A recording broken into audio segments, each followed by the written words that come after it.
me without you. You are my dream. You're what dreams are made for. You are my dream. We're a three-strand cord.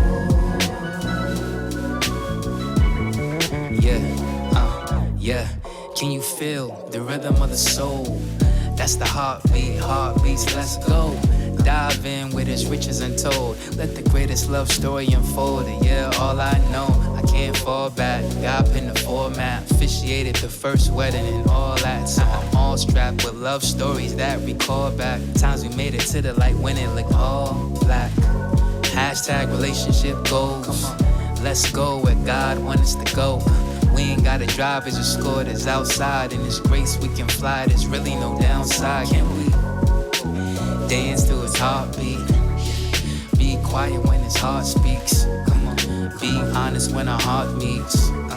As we listen to our heartbeats. You are my dream. There's no me without you. Welcome back, everybody, to the Heartbeats podcast. I'm your host, Ruth Kogan, and I want to thank you all for joining us on the podcast all about love. That's right, y'all. Love.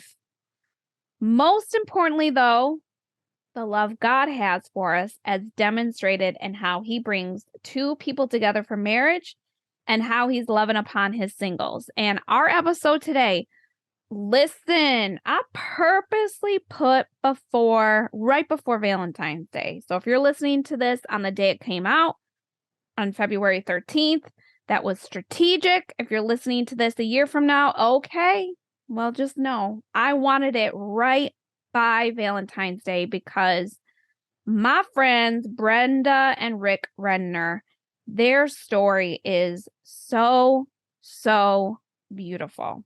Okay, every story is, but I just got to say, I was so blessed to hear their story. And there are a lot of pieces to it. But when I tell you, God gives a special grace and love for the person He has called you to. And that was very evident in their story and in their continual story.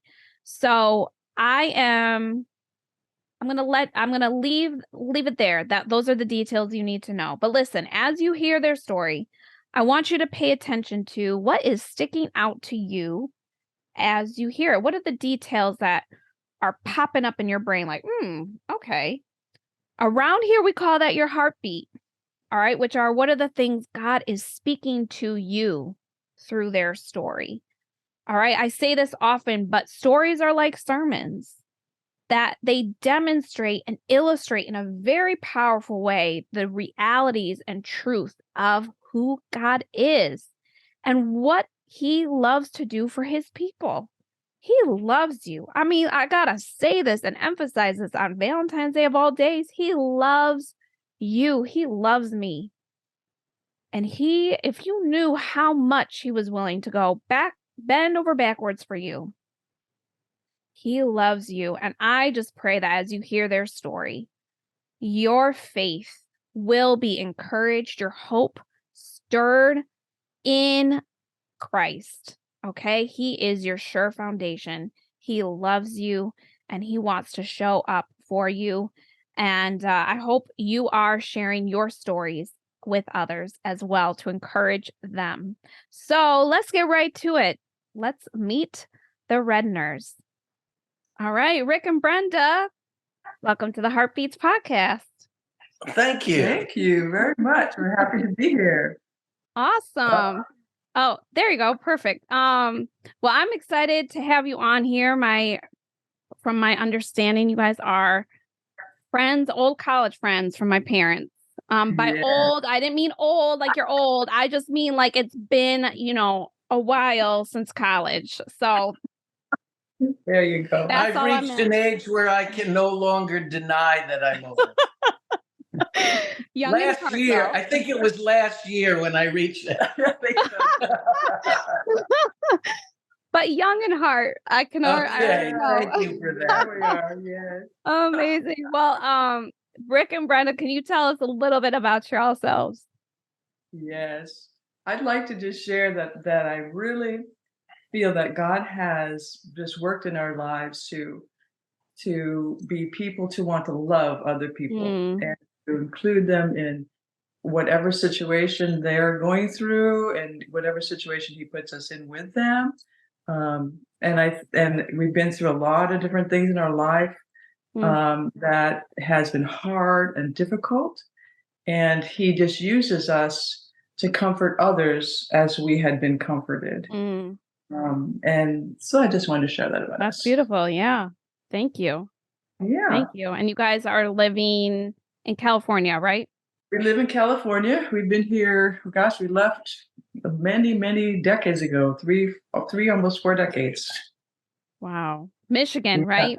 You Mich- all left Michigan. Okay. We met in Michigan. We met in Michigan.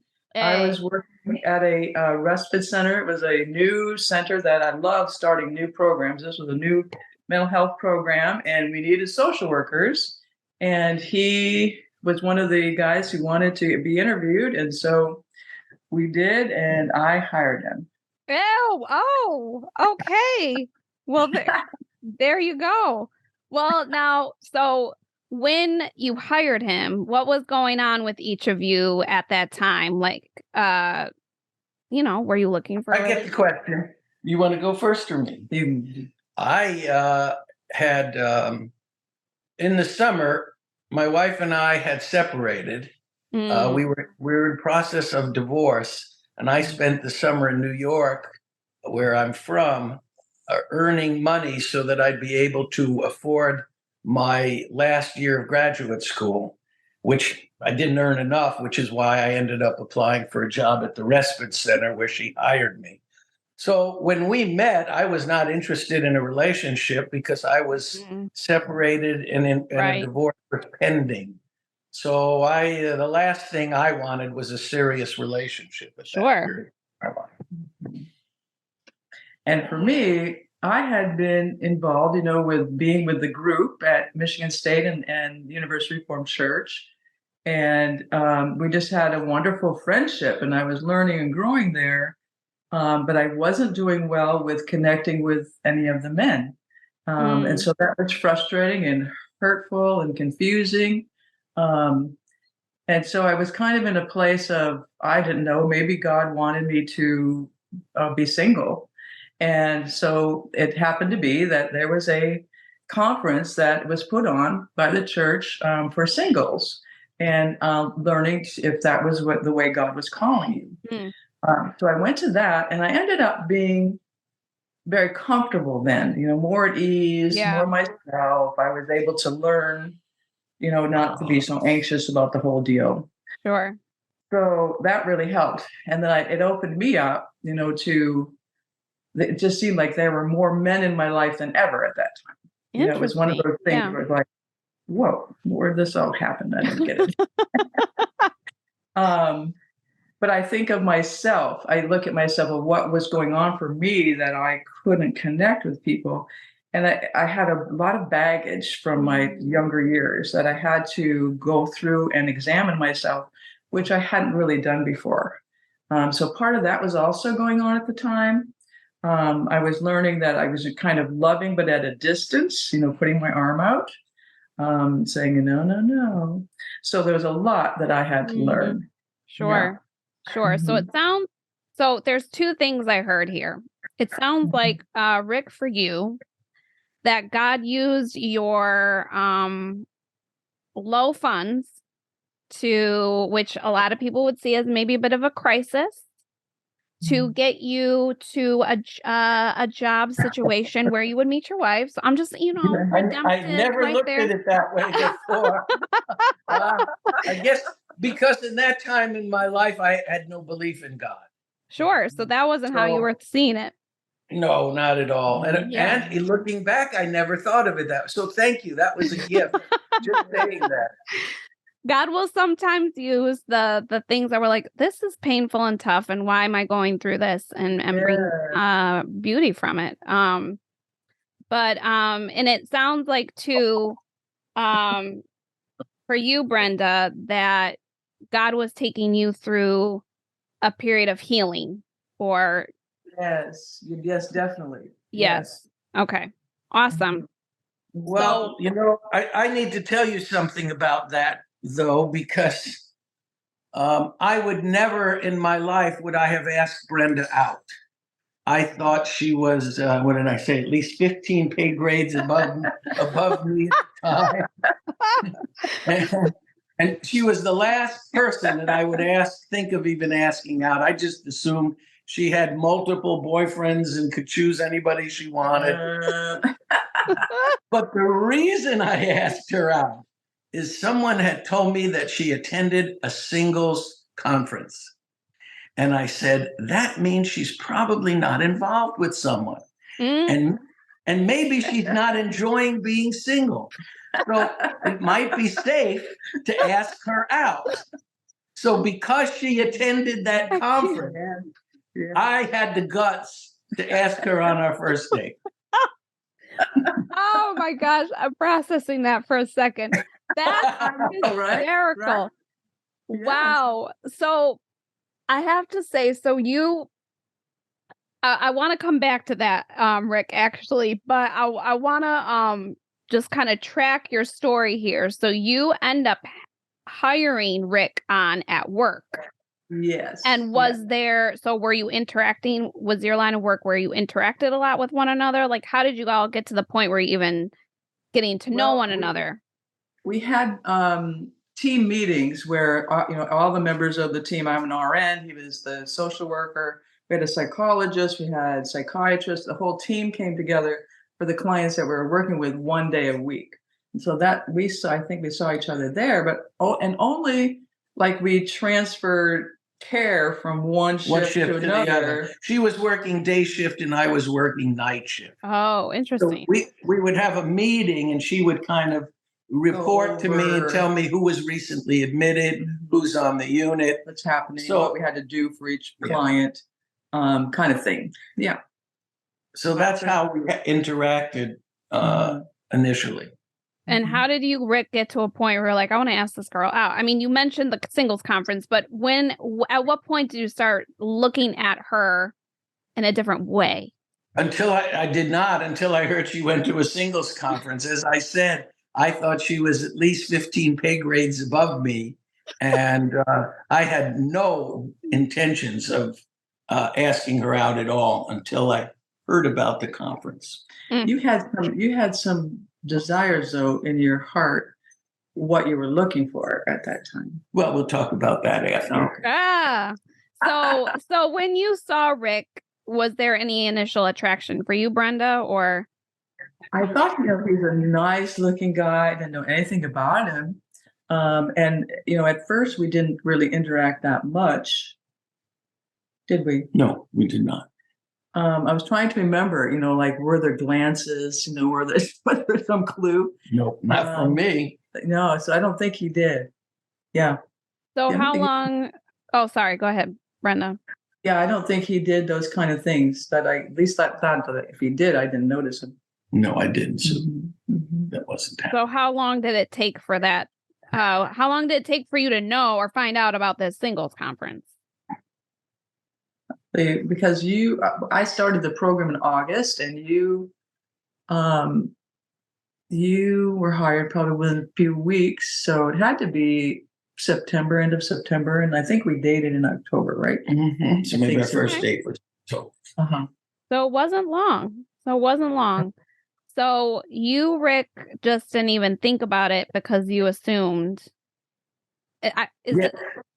Absolutely.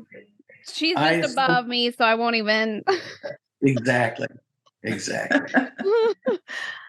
Oh my gosh, that's funny. So when when you got the nerve to ask her out, here's what I'm trying to understand, Rick. Help me out, because just because you hear a woman went to a singles conference doesn't mean you want to ask the woman out, right? So you gotta tie up the pieces here. Well, what was okay? I told you, assumption one that I made, if she went to a singles conference, that she wasn't in a serious relationship.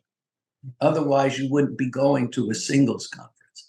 I assumed, given her her professional status, her good look. I mean, she had everything going for her that she was probably seriously involved with someone. Got So it. the singles conference told me she does not have a boyfriend. Okay, so that was good information. And then I assumed, because she went to a singles conference, that she probably didn't want to be single. Now, whether that was right or wrong, I don't know, but that was the conclusion I came to. So I said, I'm going to have enough guts to ask this woman out. That's what's up. So there was definitely like you respected her, you thought she was an amazing woman. And so finding out that piece of information sort of opened up the fact that, all right, you could consider her beyond just a coworker. Exactly. Okay, fascinating. Okay. So you ask her out, Brenda, what happened? Were you expecting this? Was this a shock to you? We had a pizza together, and we were talking, and I noticed about him that he was a really good listener, and he could really hear. And so we had some depth in our conversation that day. But then so I thought, with this depth, I want to find out more about his faith. Where does his faith lie? And so he shared that he didn't, how did you put it? You weren't believing in God because he was caught, did you say causing suffering in children? No, I come from a Jewish background, and my mom's first husband liberated a Nazi concentration camp. Oh my gosh. And I don't know what stories she heard, but I mean, they hung little children who couldn't actually have their necks. I mean, torturous things. Right. And I really thought that if there were a God and he allowed those types of things to happen, I wasn't interested in that type of God. So I'd abandoned all my faith. In fact, but somehow when he was talking, sorry, go ahead. No, somehow I picked up he was angry at God in the conversation. I thought, well, he doesn't really, and I think I said it at the time. I don't think you don't believe in him. I think you're mad at him. Yeah. So that was the beginnings of our conversation. But by the time he left, in my mind, well, this phone number doesn't have to be in my contact book. It was not the greatest. I don't do first impressions very well. I don't think that's what it was. It is, though. It is true. No, the first impression, it was for me. It was my faith. It was lack of faith. And it was lack of faith in Christ. Yes, I was definitely not a Christian. And for Brenda to proceed with a relationship with me would have gone against her, against biblical principles. Right. But I called her a second time, and she said yes. I did say yes. So what promoted that? What made you feel like, all right, I'm going to give this another go? I think it was my intrigue of his search for God. There was that element there, and I was curious enough to want to know more about that. And for me, Brenda had a faith, and although I was probably somewhat hostile towards Christianity at the time, I had a sense that her faith would enable her to be honest and be committed in a relationship. My father was a serial adulterer, and he left my mom after decades of marriage with a note. And I had to drop out of school and take over a business to support my mom. And then my own wife cheated on me within the first 8 months of our marriage. Wow. Yeah. And I got divorced. So I had given up not only on God, but the institution of marriage. It just seemed worthless. It's not worth the paper it's on. Right. But Brenda had a set of values that I admired and thought, you know what, maybe I could make a relationship with this woman that might last. So that was my hope as I, You were looking for loyalty. yes, and honesty and something to back that up. And Brenda's faith seemed to do that for her, even though I was hostile towards it at the time. Well, I actually what you're saying is so powerful because I feel like today a lot of uh I don't want to point too much, but I do think women sometimes struggle with being standing firm in their convictions. And Yeah. because there is a lot of pressure from kind of the popular culture or whatever to conform, to give themselves away, all this kind of stuff. And what I've heard, Rick, you're just confirming what I've heard from multiple men, both on, people I listen to, but also just that men really respect women with standards, with conviction, with, it's sort of like they'll date the girls who are fun and will do whatever, but they don't want to marry them. So I'm not sure you were thinking on all those levels, but what I'm hearing from you is that there was this attraction that she wasn't just gonna like run around and do whatever. That is, but that you had a core to you, that conviction and core values that you were gonna stick by. Yes. So go ahead, Rick. What happened next? well, we went on a skiing date and we just had a blast together. And it seemed very clear to us at the time that we were going to be in some relationship, wherever that would lead. And Brenda, Yeah. for you, how were you wrestling with all of that? It was a nonstop wrestling. It was because we were getting closer as friends. We were getting closer as caring for one another. Yeah. We were getting to know each other deeper and deeper. And I have to now be honest and say that, of course, it led to intimacy. And that just threw me over the edge. So I went to see a good pastor friend, and I went in there just thinking he's going to tell me not to date this guy anymore and stop. That was what I was anticipating. Instead, what he said was, because you are intimate with this man, you are already married in God's eyes. Oh, wow. Yeah. So that was a whole different picture. I, of course, broke down and was feeling guilty and, all sorts of emotions. But by that time, I already loved Rick deeply. Yeah. So it was a horrible struggle. And of course, I don't recommend this path to anybody. This is not the path God wanted, and I can see why from all the complications that it accrues.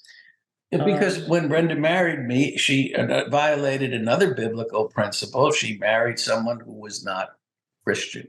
And that later on would bring us to the brink of divorce. Wow. So how long did you all date before you got married? We were together a couple of years, right? At least 2. Yeah. And Rick, how did you, because to be fair, you were coming off of a big heartbreak yourself. So how did you get to that point where you were willing to give it another go?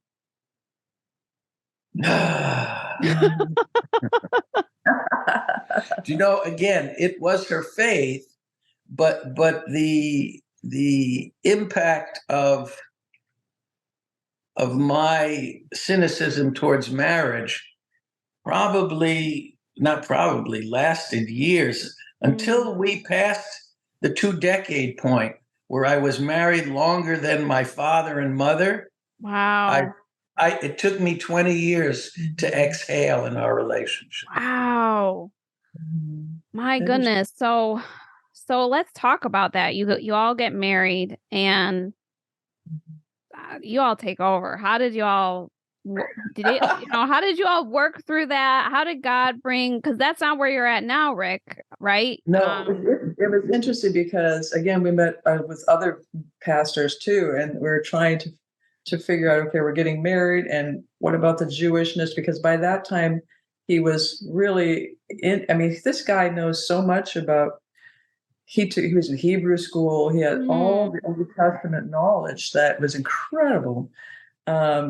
And so we really honored each other's faith, but for a long time, and we did cultural things for Jewishness. I learned how to cook Jewish foods, that sort of thing. Celebrate Jewish holidays. Celebrate Jewish holidays. So we brought that into. Did you want to say more? Yeah, I didn't know until after we were dating and very serious that Christians actually know the Old Testament. Ah, okay. So, when I heard Brenda knew Moses and Isaac and Jacob, what the heck, you're a Christian? That's Jewish stuff. I was that ignorant about the Christian faith, where I just thought they had their own special books and the Jewish books were tossed. You have no idea how surprised I was to find out that most of the New Testament was written by Jews. That shocked the heck out of me later on as I began to explore Christianity. Yeah. Wow. And talk about the challenge of being married, though. You guys both, again, you learned about the Christian faith through Brenda's eyes. Brenda, you learned about the Jewish faith through Rick's eyes. But what were some of the challenges you did face, though?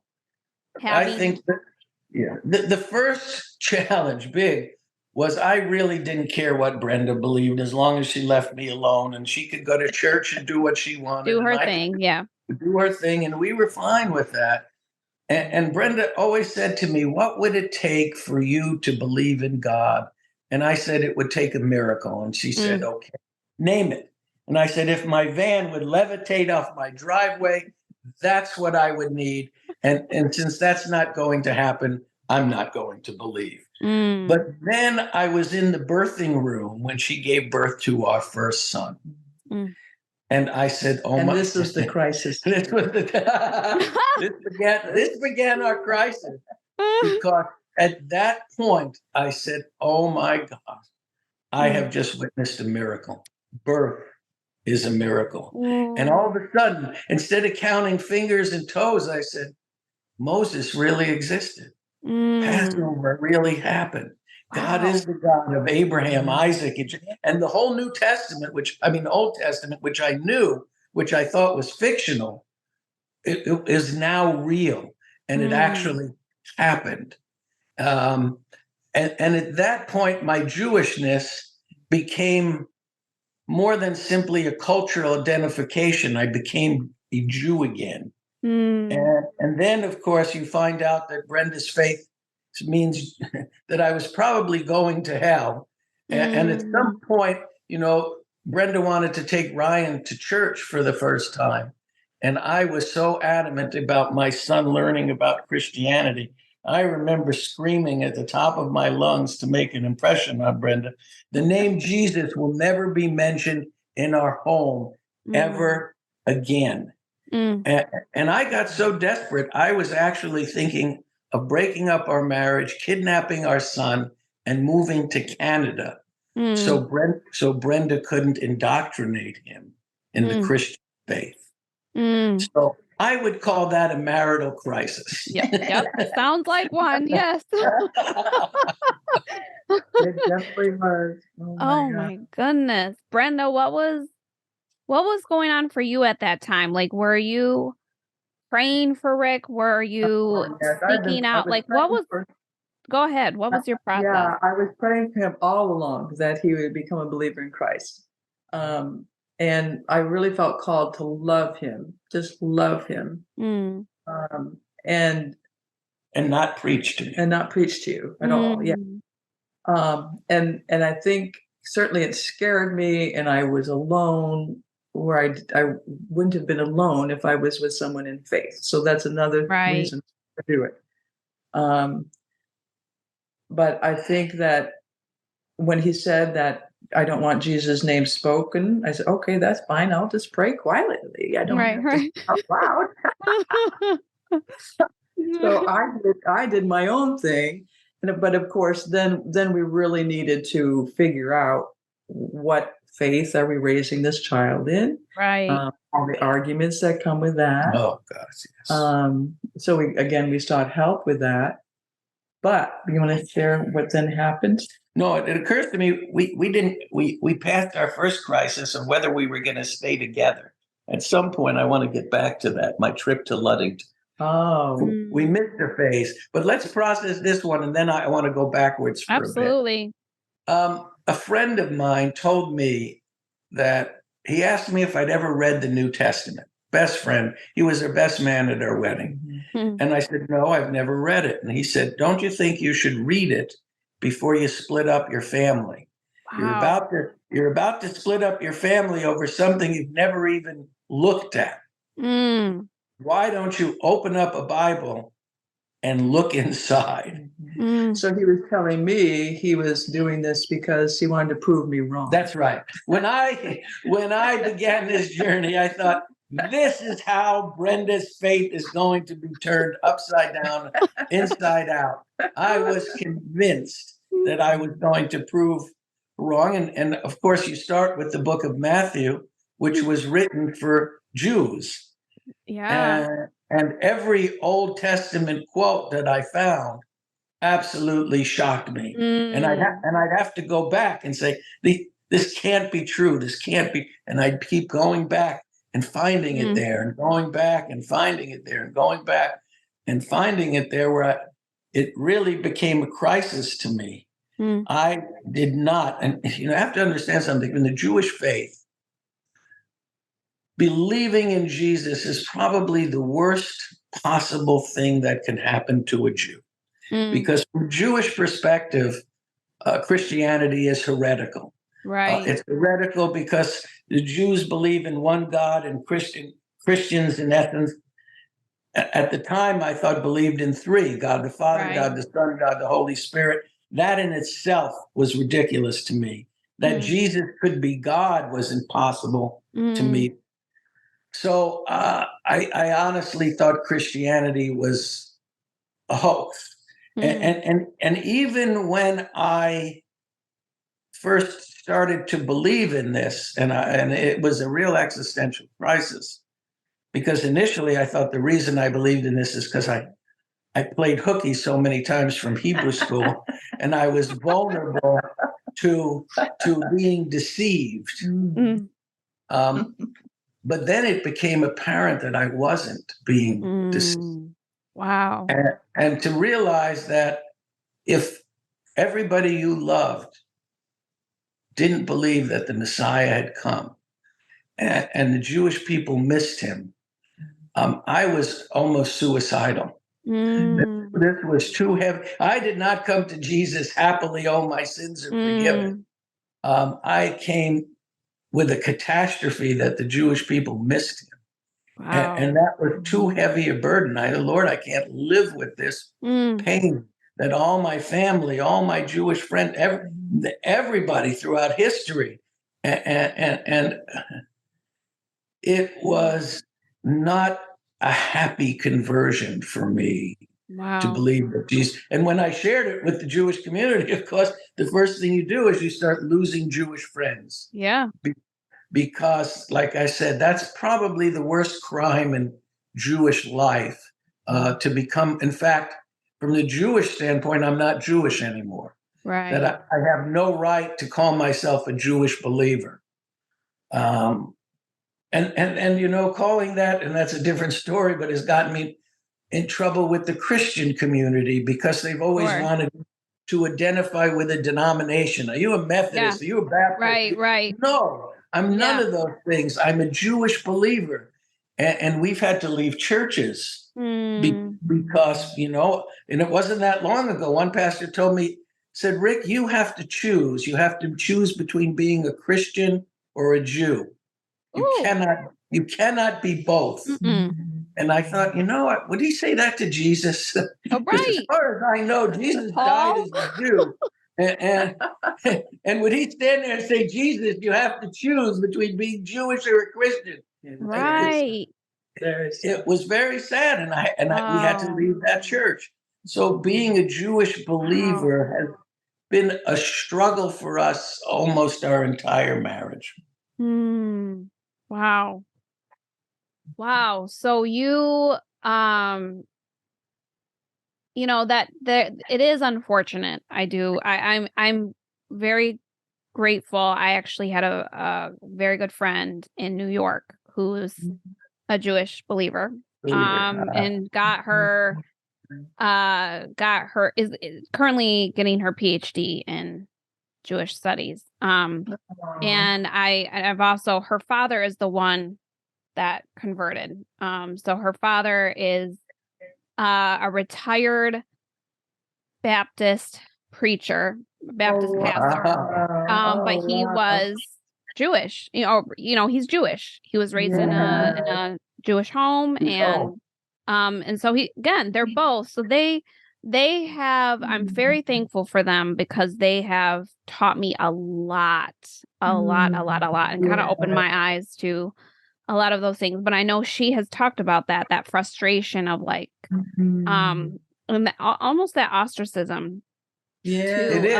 of the voice the voice and perspective she brought to seminary, because she also went to she's got a lot of degrees, went to seminary, so that perspective she brought into seminary, all those things, and how so much depth and understanding. Yeah. But also gets her into trouble.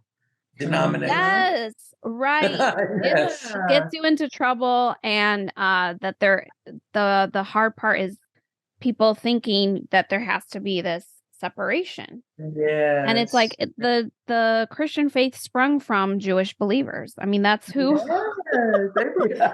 why I said Paul earlier. It's like, yep. At the time. Yeah. Yes, absolutely. So, man, that's so hard that you had to that you've dealt with that. But at the same time, your perspective and your voice is a necessary one, because I hate to say it, but you bear a burden that I will never have to bear. Right. But you bear a burden in a sense of whether you really want it or not, of educating people about. And you know what? True. I have found that some pastors have allowed me to do that. Sure. And I have, if you would have said to me, Rick, someday you're going to be speaking publicly about Jesus, I would have laughed you off the planet. But it was so important to understand certain things about communion and Passover and things that New Testament folks only don't know. And some pastors are very willing, I mentioned that I had two churches, one the one we left where they used leavened bread for communion. And I said, that's not what Jesus said. You can't break leavened bread and say this is Jesus' body, because leaven represents sin. And the reason that Jesus celebrated Passover is so that he can use unleavened bread, which represents no sin. And using leavened bread for communion makes no sense to me. In fact, I bring my own matzah, my own unleavened bread. Yep.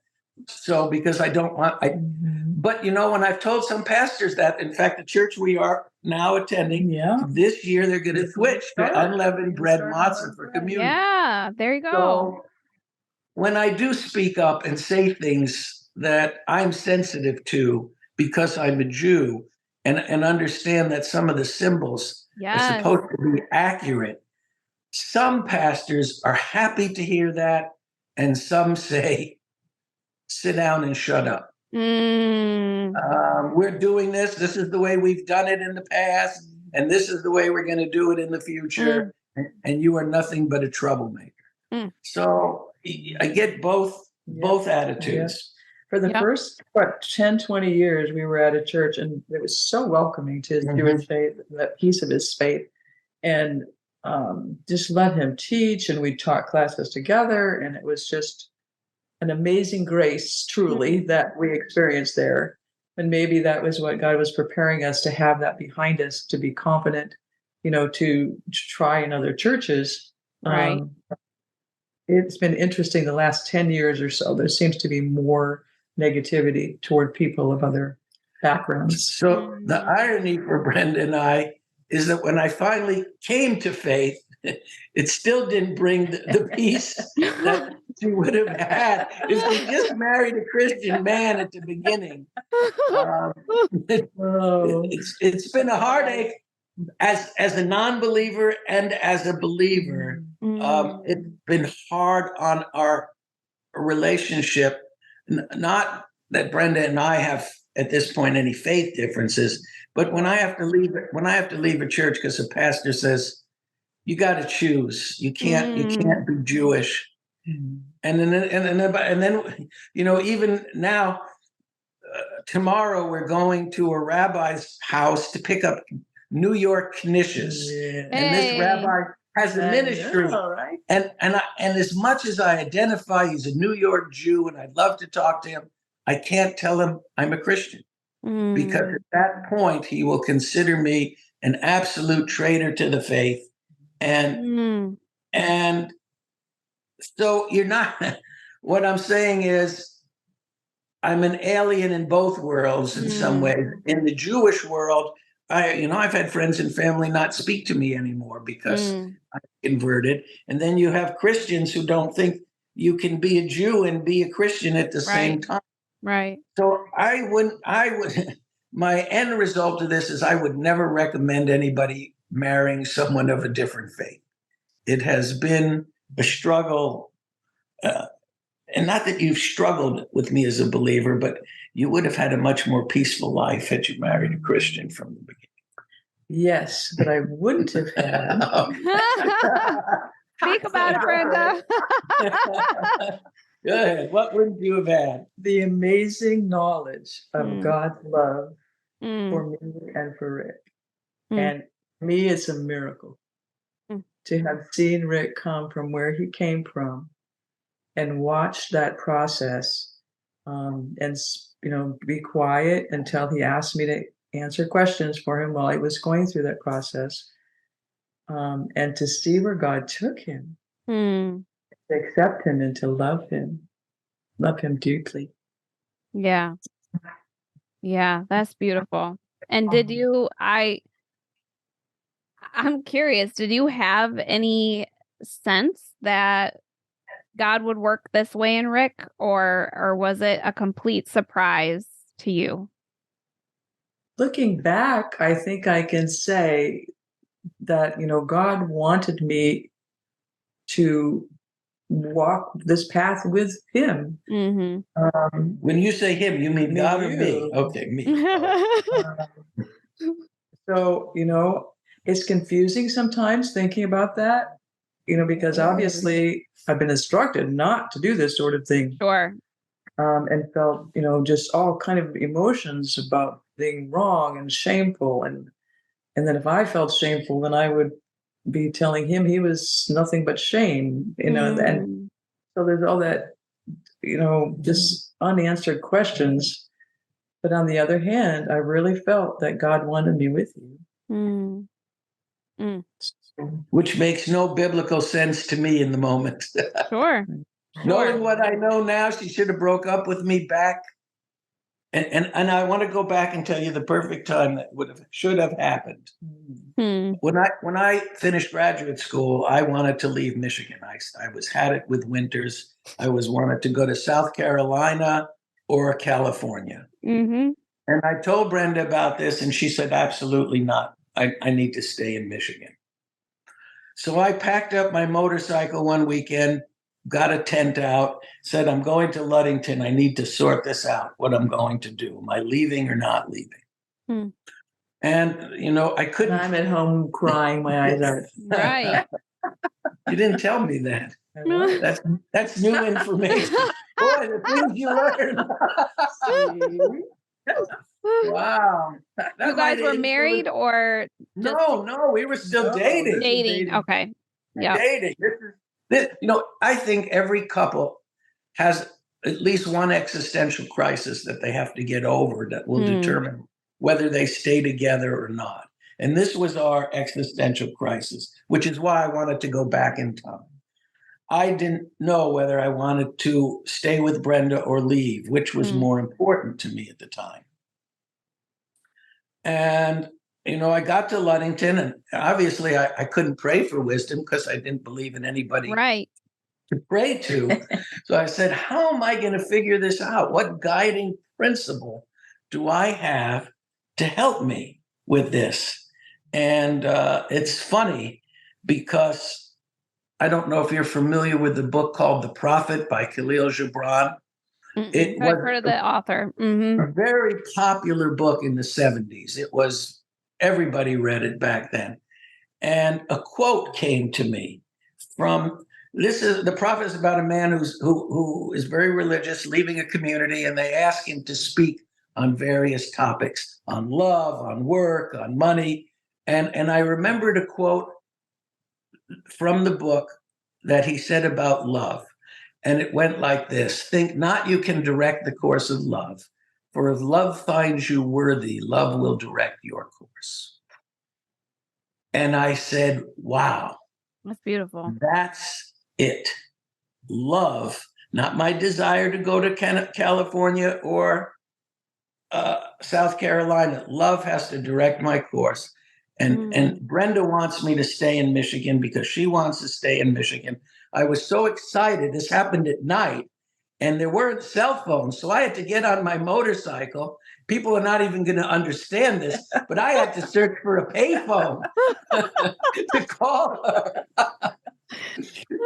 At night, I'm thinking, where the heck am I going to find a payphone? I'm in the middle of the woods.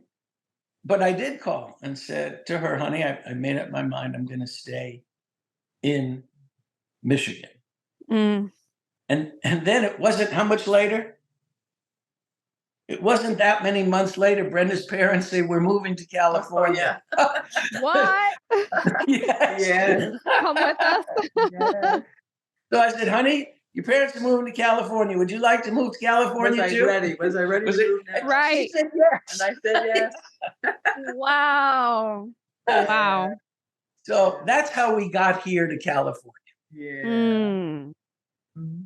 So it's I love hearing this because we as Christians we believe in that God's providential hand is overseeing our life, that even if we don't acknowledge it doesn't mean he's not directing our course.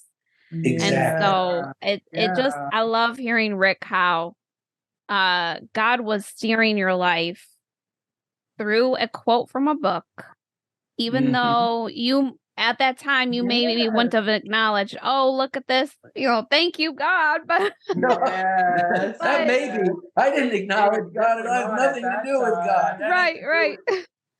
Yeah. But you're right. He's Yes. whether I acknowledged it or that. not, he's working behind the scenes. Yeah. He wanted us together, and he wanted us in California. Yeah. And that's what happened. Yeah. Yeah. And I think one of the beautiful things I'm hearing too, just is how God graces us for hard things. And so, Brenda, when you all talk about the challenges of being married and building a family with two different faiths and that crisis of faith, and then Rick, how you're like, me coming to faith didn't make our lives easy, right?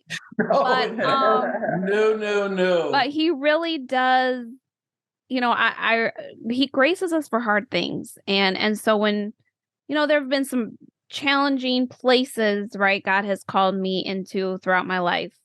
And people will, oh, wow. Like, I lived in New York for 16 years, in New York City. People like, oh, wow, that must be so challenging. And it was hard. Yeah. But God graced me for that hard until he didn't. And it was time to go. I Right. get that. But my point being that, when God calls you to something hard, he doesn't just say, all right, I'm going to have you do something hard. Good luck. He gave you, the reality is not everyone could handle the mantle that he gave you, both of you. But Brenda, you as prior to Rick coming to faith, but also now you all together. But if he's giving you that mantle, it comes with the grace to handle it, comes with the strength to it. And in truth, it's sort of like trying to imagine your life and going through like, okay, so are we supposed to sign up for a life of ease? I mean, we're not supposed to sign up for all, like, yes, Lord, please give me hardship. Yes, I love it. No, I don't think it's that way. But at the same time, I don't think the call of a believer is to ultimately have, a constant vacation in the Bahamas. God bless those that live in the Bahamas. My least favorite verse in the Bible is Jesus said, in this world, you will have tribulation. Yes. And he's not kidding. Yeah. He's not kidding. In addition to all the faith things that we've had to go through, I owned a business and we went through severe monetary crises. I was diagnosed with cancer in my 50s. And I've had 17 surgeries unrelated to the cancer. So we have had crisis after crisis after crisis. But one thing I want to say to you in the same way what you were talking about is when I was diagnosed with cancer, was I 53 or 55? 57. Neither. I thought I had it right. One of those two. All right. She's the relational historian. I knew, and it was like the Holy Spirit said to me, Rick, everything is going to go wrong. And this isn't for you. And I had no idea what that meant. But we ended up writing 2 books. I've written over 250 blogs, many of which have been published in magazines. I've had hundreds of thousands of people read my online stuff. Wow. In fact, I know by the time we finish this interview, at least 1 to 5 people will have requested to join one of my Facebook groups supporting cancer folks. And that has become a mission. Yeah. And if God would have said, can I get someone to volunteer to have prostate cancer and have everything go wrong so we can have a person, I would have sat on my hands. Yep. Nope, so, not volunteering. Right. Yeah, exactly. So God has taken many of the hardships that we've had, and what is this? Your tests become your testimony, whatever, and turned it into ministries. Your message. Your mess becomes your mission. If you would have told me that I was going to write a single book, let alone 2 award-winning books, I would have said, no, I'm a social worker. I've owned a restaurant for 30 years. I'm not going to be right. I don't even know what a blog is, let alone write one. And for all of those ministries to happen, even for Brenda, the second book that we wrote was even more personal than the first. And Brenda said, no, I don't want to share this part of our lives publicly. And I prayed. I went to the minister and said, please pray. I know God wants us to get this book out, but I cannot do it without Brenda writing a few chapters. And I had to wait for months and months and months. And finally, she came around and said, I'll do it. And we hear from people all over the world. It's incredible. Wow. Can you tell us the titles of these books or what they're about? You really want to know? Yes, I do. Let me get the cover. You talk while I see if I have them on. Yes, it was definitely a time of, I think I was ready for dealing with the cancer to be over. That was my sense at the time. But as I was, getting through that and accepting what was and all of that, I was able to Okay, I'll tell my part of the story. Mm. Now, I do want to say that my faith didn't hold me through all of this. I had what I call a faith quake, where I wasn't sleeping. I was filled with anxiety. Bible verses like "Be anxious for nothing" just mocked me. Mm. And I did not feel my faith was making a difference at all Mm. in the beginning of this journey. Because I went for a blood pressure check, for goodness sake. And I Wow. was thanking God in the doctor's office. Oh, Lord, I've been in this office when I felt so sick. Thank you, thank you, thank you that I'm in good health. And the Mm. doctor says, you know what? I want to do a digital exam before you get your prescription renewal. And I don't need it. I had one 6 months ago. I don't want to do this. And he said, well, I'm not going to give you the prescription unless you do. And then he said, I hate to say this, but I felt something. And you're Mm. going to need a biopsy. And I thought, whoa, I came in here for a prescription. And now I'm facing a potentially life-threatening illness. That shift, I didn't even know how I was going to go home and tell Brenda, who thought I was just coming home with prescriptions refills, that I probably have cancer. Mm. So it was a shocking event for us. And it is amazing. I don't know if I sent you the links to the songs, but it is Yes. so interesting how God brought me to faith. I don't know how I found these 3 songs on YouTube, but they spoke to me, particularly the one with Michael Smith, "Help is on the Way," Mm. because I just needed to know that. I said, okay, I don't feel it yet, but just I started singing that every day. Help is on the way. Wow. Every night before we go to bed, we play this to calm ourselves. Yeah. Yeah. Right. And Laura Story wrote "Blessings," and one of the verses were, "What if it takes 1,000 nights to know you're near?" And my prayer was, "Oh Lord, turn it into hundreds. Right. I Right. don't want to sing 1,000. Just give me hundreds of nights, and I'll be happy." So um, Mm. God was working through songs, but even so, when I got back from surgery and we got good news, the quality of life after losing a prostate can be awful. And I remember everybody was so happy that I got good results I appeared to be cured, but I hated the quality of my life. And I didn't want to see anybody. I didn't want to go out, and laughter died. There was a day from that song American Pie, the laughter died. And I became so depressed that I didn't smile, I didn't laugh. I was sorry I was alive. And Brenda told me a Peanuts comic. No, you tell her the comic. No, you tell It it. was a Peanuts comic. Charlie Brown said, I've got to learn to hate one day at a time. And that was a spiritual revelation to me. Wow. You know, because I instantly thought God gave manna. He didn't give it a week, one day at a time. That's it. I'm hating 20 years into the future. If I go to hating one day at a time, I can make it through this. And I started laughing again. And we got him out of the house. And got him out of the house. Wow. And so I was wearing diapers at the time, but I started to leave the house and do things.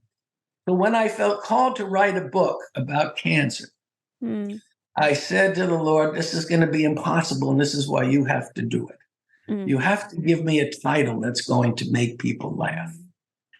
Or smile. You've got to do this for me.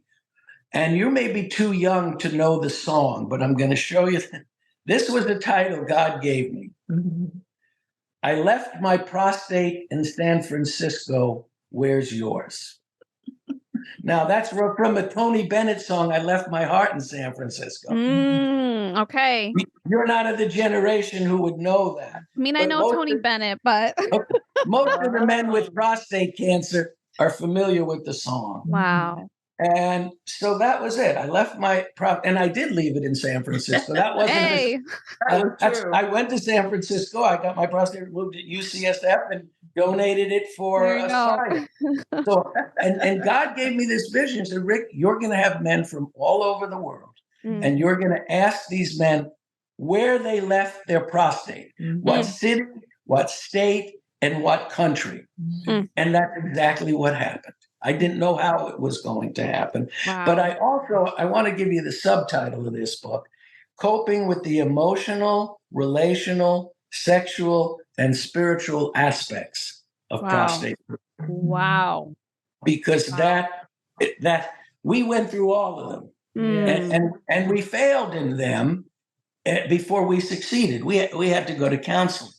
So God made sure everything went wrong so that we can talk to people about all the different overcoming these struggles. Mm. So Wow. the second book I did not want to write either. I couldn't believe he was asking. After prostate surgery, many men become impotent Mm. and dealing with erectile dysfunction.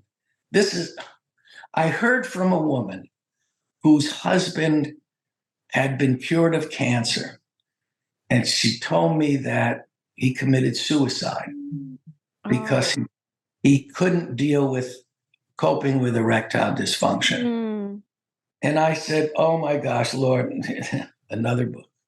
Wow. Here we go. And in the course of doing this book, I learned about something called penile implants, which enable men who have erectile dysfunction to have their ability restored. And I went through that surgery.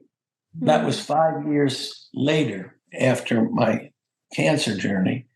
And everything went wrong there too. I almost overdosed with pain meds. I was taking pain meds without telling her. I became addicted to the meds that I was taking and had to go through withdrawal. And my doctor said, you're going to come home and you won't even need Tylenol for pain. And I never experienced so much pain in my entire life. Wow. Anyway, the next book we wrote together is Dealing with Erectile Dysfunction and Penile Implants. And everything you never wanted to know about erectile dysfunction and penile implants. And this book is more popular than this one because more people are dealing with erectile dysfunction than prostate cancer. And you know, I dedicated it to a doctor, to my wife, to that woman who lost her husband. In fact, it says, I dedicate this book to my wife, Brenda, who remained by my side during the years I was impotent and felt undeserving of her love. I'm grateful that our marriage vows included the promise to stay together in sickness and in health. At the time we made that pledge, we were clueless and naive about the challenges ahead that would test our commitment to our wedding vows. And despite my best efforts to push her away, Brenda fought valiantly to preserve and protect our marriage. I'm blessed to have her devotion, dedication, loyalty, and love. Brenda, I love you with all my heart. And then there's a thank you to the doctors and a few other people. It's beautiful. Wow. Wow. First of all, thank you all for sharing that so openly and transparently because as you've seen, I'm sure, sharing your story and these new ministries that you said have sprung forth, that there is healing when we talk, you know, when we share our stories and when we hide it and suffer alone, that's where it's a problem. And so I'm curious for you, Brenda, walking alongside of Rick through cancer. Yeah. How did God how did God sustain you? Like, how did he help you be his helpmeet in that time? Mm. Well, one of the gifts God has given me is I am an RN, so I have a lot of knowledge base, and I have a lot of care and deep concern when something's not working out. It almost kicks me into this mode of, okay, we're going to figure this out, and step by step by step, and we'll do searching for this med, that med, what's interacting with it, all the kind of medical things. If it weren't for Brenda, I would not be alive today. Mm, The medical establishment made enough mistakes with me that I would have been dead. And I made enough mistakes. After my surgery, I was leaking a little bit of pus, and I thought, okay, a little bit. I'm not going to deal with this. And Brenda's the nurse says, Rick, you have an infection. You need an antibiotic now. Call your surgeon and start. I would have totally ignored, and I could name illness after illness, not just cancer, where she's had to do battle with the medical establishment. And as a caregiver, and it was just bombarded one after the other, after the other, after the other. I was just worn to the bone, so tired, and just needed to go on vacation, Yep. get away from everything, and we didn't always get that, did we? We didn't always. There weren't enough time or whatever to be able to go anywhere.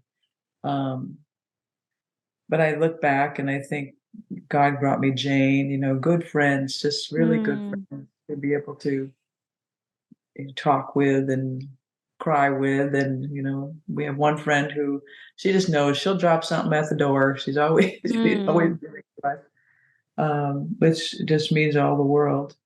And then our kids were here. Katie was just wonderful. She's our adopted daughter from Korea, and she's just a blessing to us. That's another story. Maybe we can squeeze that one in too. You guys I love your stories though. My goodness. You guys I thought Brenda was out of her mind when she told me we're going to adopt. Very seriously. We've got to take a break and just talk about that crisis. Wow. I had How many kids do you have total? We have four total. After 3 boys, Brenda said, I want a girl. I said, that's nice. I don't make girls. And I felt that God was really listening to my desire, that I wanted an experience to have a girl. And that was never in my plan to adopt when we had biological kids. I thought that was absurd. You thought I was absurd. I thought you were absurd. and then she took me to the adoption agency. And the director, the first, informational meeting. The director said, "You're a social worker, aren't you?" I said, "Yes." She said to me, "You're going to work here. You're going to end up working here." At the time, I owned 2 restaurants, and I left that meeting, our first adoption meeting, thinking both the director of the agency and my wife were both out of their minds. And it turns out that I did end up working there doing adoption social work. Wow. And you talk about, I got to talk about this God working in that crisis too, is we were at McDonald's one day, and this very beautiful, she was probably 4 or 5 years old, this Asian girl sits on my lap. And she says, will you tell me a story? And I'm looking around thinking some parent is going to come and grab her. She's sitting on a strange man's lap. I was waiting. I kept looking around. Right. Where's the parent coming to grab her? And I told her a story, and my heart absolutely melted. And then she jumped off my lap and disappeared. I don't know how that happened. Wow. But at that point, I realized that I could love a child who was not biologically my own in the same way. And if that wasn't enough, our son Ryan was absolutely opposed to adoption, and he was in class, and he met an Asian friend from Korea, and his best friend became Korean, which was the exact country we were adopting from. And that softened his heart. So, Wow. so by the time Kate came, I was already an adoption social worker. Yes, I was already an adoption social worker and owning 2 restaurants. And it was very clear that God was working in our adoption story too. Wow. But that was a crisis too. I thought she was nuts initially. Right. And God helped you. God heard, Brenda, your desire, and then He helped Rick To see get there. to get That there. seems to be the story of our marriage, to be honest with you. Well, in both ways though, because you want her to write some chapters for your book, and she That's has it right. to do as well. So Yes, but sometimes I wish I was the one who was ahead, not having to be behind. oh my Don't goodness. you? Weren't you? You were ahead of me with the books. Yes. Yeah. With the book, I Yeah. was ahead of I wasn't quite there with that for Yep. sure. Yep. I There was something. There's Yeah, one there thing in was. 43 years of marriage. Two. All right. Wow. It's not a competition, Rick. Yes. Well, you're I'm just right. kidding. It's not in numbers, but the fact that I got 2 in under my belt feels very good. I'm going to leave this interview very happy. Now, just for some clarity's sake, 2 things, and then I'm going to wrap up with our final question. Okay. Rick, or Brenda, how long were you all married before, Rick, you became a Christian? Let's see. We would have been married 4. Ryan was born in 83. So it was 83, soon thereafter, 84, 85. when your year of really searching and studying started. So it would have been 85. We have been married about 5 years. Okay, so about 5 years. Okay. So, and then how long have you guys been married now? Total? 42 years. 42 years. That's Yeah. beautiful. Okay. So I'm just, as we wrap up, I want you all to reflect on this question and take your time. You can flesh it out how you want. But the name of this podcast is Heartbeats. So I'd like you all to reflect on what's something your spouse does that makes your heart today, currently in current times, that makes your heart beat.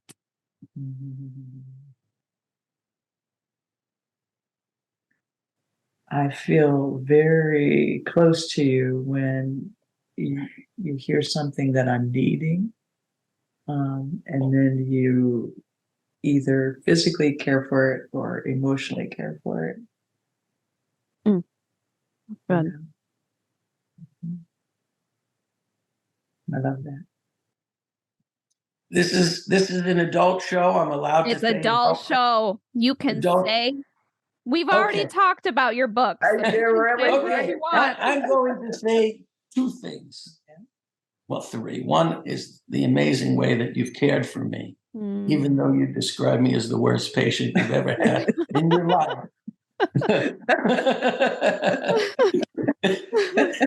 Someday I'd like to lose that title. I don't think I'm going to. That again, I would not be alive today if you were not by my side. I love our laughter, that we can take things that we have been through and find humor and laugh together, and how much time we laugh together. And then I'm going to say this adult thing. Yeah. If you had told me that sex at 70 would be better than sex at 35, I would have told you are crazy. But the fact of the matter is, and I suspect in part because it's the time we spend attached to one another. It's not just, and so that makes it even more meaningful. Wow. But I'm amazed. Most people think old people don't enjoy sex, but that's not true. We have an amazing relationship, and I had to go for surgery to get that part of our relationship back. And I'm very grateful to doctors, to nurses, that I got back something that cancer took away. Wow. No, I'm so glad the way you said it though, Rick. You said, I imagine you said sex is better at 70 than at 35. Mhm. And I imagine it's because something about us being attached to one another. For so long. For so long. I just, that's so beautiful, a beautiful statement about the power of intimacy and stick-to-itiveness, like sticking it out, because again, the popular culture is, all right, well, if he ain't getting it for you, or if you want, move on, and it's this constant look for a high, a sexual high, and so multiple sexual partners, whatever. And what you just described, the beauty of, in this example, sexual oneness, of staying with, that when there's you've stuck it out, stuck together. You guys have been through so much. Yes, we have.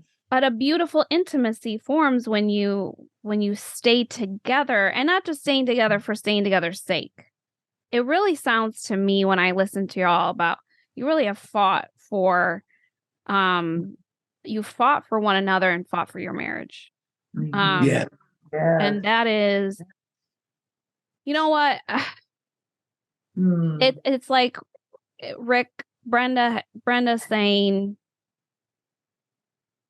you're worth all the hardship, your conversion. You just talked about, like, man, it's so hard. I brought more troubles. But what I hear from Brenda is, but you're worth it, right? Like, you're worth, I would rather go through that with you than not be with you and have pina coladas on the beach every day. As much as she might want that on occasion, but yeah, really. But and vice versa, and so that's what I hear when I hear your story. I put words that you didn't say, but that's what I get as I listen to you all. That's beautiful. Well, thank you for that. That's a gift to us. Yes. It's beautiful. It's beautiful. And it's a gift for me to carry forward as well, for other things that we're going through in the moment. That really means a lot. And you know what? With all the medical procedures and things I have to do, I'm going to try and be your second worst patient. He's moving I up. want to get better, but but I don't want to be too much better. Still want to be. I need to pace myself. He's moving up the scale for you. Thank you. Now, do you see what I mean about how we can joke and laugh about things like that? You have to. I absolutely. Yes. That was a gift. My dad's father gave to me that lesson. Grandpa Kogan, who's no longer living, but he and Grandma Kogan saw a lot of things as well. And I remember my grandpa, I think I even said that to them. I always noticed how they would laugh, together. And he made this statement of, we're being honest here. He said to me one time, we're laughing on the outside, crying on the inside. And it was during a very difficult season, but that made an impression on me of the importance of laughter, even in hardships of life. If you can't laugh, even during the hard times, that laughter is a gift that God gives to help you bear the weight. Really help us cope. Well, it says in Proverbs, a cheerful heart is good medicine. And it is. Yes, It is. absolutely. It really is. So, wow, y'all, I appreciate you guys spending this time with me. And we appreciate you. Yes. And I know your story, it's impacted me. I was on the verge of tears at points, but not just a blessing to me, but blessing to all those who get the opportunity to hear it. And that was our prayer before we started, that somehow God would be glorified with our talk together. And I hope that he was. Yes. He was. And he will be. So there you go. But listen, I just appreciate you all, and I look forward to seeing you hopefully in April. Okay. That'd be sweet. That Very would be sweet. really great. All right. Well, thank you, Redners. We will talk Thank soon. you. God Okay, bless. bye. All right, everybody. Well, we made it to the part of the episode where I share my heartbeat, which is what did I sense God was saying to me as I listened and talked with Rick and Brenda about their life. And for me, it's this one word, strength. God will give you strength.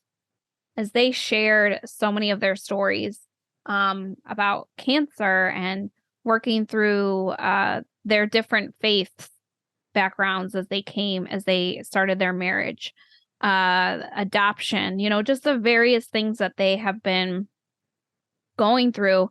It was clear, though, God gave them strength to endure, and not just to endure for endurance sake, but that God could use their story to impact, to bring healing, to be an encouragement, to help others in their trial that they're going through.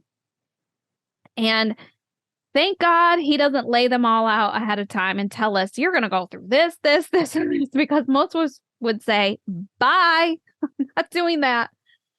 But God really does. He gives us the strength. Whatever he is calling us into, he provides the ability to endure. He gives us the strength we need. It was interesting, just as I'm framing, my conversation with them with literally yesterday morning, I woke up and, of course, had to go to work, all that stuff. But I woke up and it was the very end of the week, and I was like, God, nope, I don't have it. I don't have it today. I felt burdened. Honestly, I felt this weight of, I don't know if I can do this today. And, I didn't have much of a choice. So I had to get out of bed. And God knows exactly. Oh, he knows exactly how to encourage us, how to give us that strength. So I was listening to a sermon from out of Alfred Street Baptist Church. Shout out to Alfred Street Baptist Church and Pastor Howard John Wesley. But this was honestly a sermon from several years ago, but he said something along the lines of, sometimes God just wants you to have the faith to show up, and he will give you the supplies. Not give me the supplies and then I'll show up, but I'm asking you to show up and trust that I'll give you the supplies. And when I tell you, he did just that. I said, okay, God, I'm going. I'm driving. I'm getting myself ready. I'm driving to work. I'm going to get out of my car. I'm going to go up and go into my classroom. And God gave me the strength, not just to endure. I had a great day. He gave me what I needed, but he was asking me to show up. And as I heard Brenda and Rick talking, that story that from my own life the day before was sort of in my ears, on my mind as I listened to the various trials. And listen, what I was dealing with was not even a fraction in comparison to the things that they shared, going through cancer and many surgeries and recovery. But it was just that reminder, though, that if I've called you to it, then you trust me to give you the strength to go through. Trust me to give you the strength to endure, and not just for endurance sake. Like I said before, trust me, I'm going to use this for a greater purpose. And it's so clear that that is true for Brenda and Rick and what God is doing in their lives and how he's using them to impact so many people. So I want to leave you with that word of encouragement. God is asking you to have the faith to show up and trust he will give you the supplies. trust he'll give you the strength. So whatever trial, whatever test you are in right now, and if you're out of one, if you just got out of one, praise Jesus. If you're heading into one, or if you're in it right now, trust that God is not calling you to anything that he will not provide you the strength and the power to endure.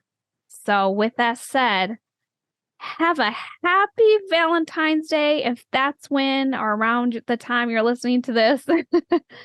And even if not, I pray that you are experiencing God's love showered upon you as you go throughout your day. And I will see you next time for another amazing conversation and story on the Heartbeats podcast. You are my dream. Yeah. There's no me without you. You are my dream. Yeah. You're what dreams are made for. You are my dream. We're a three-strand cord.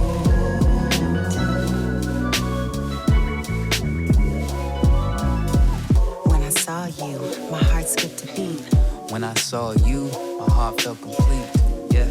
But I wasn't ready to speak. So I took the first word I was ready to greet. But God knew Shot my we shot, were baby. meant to be.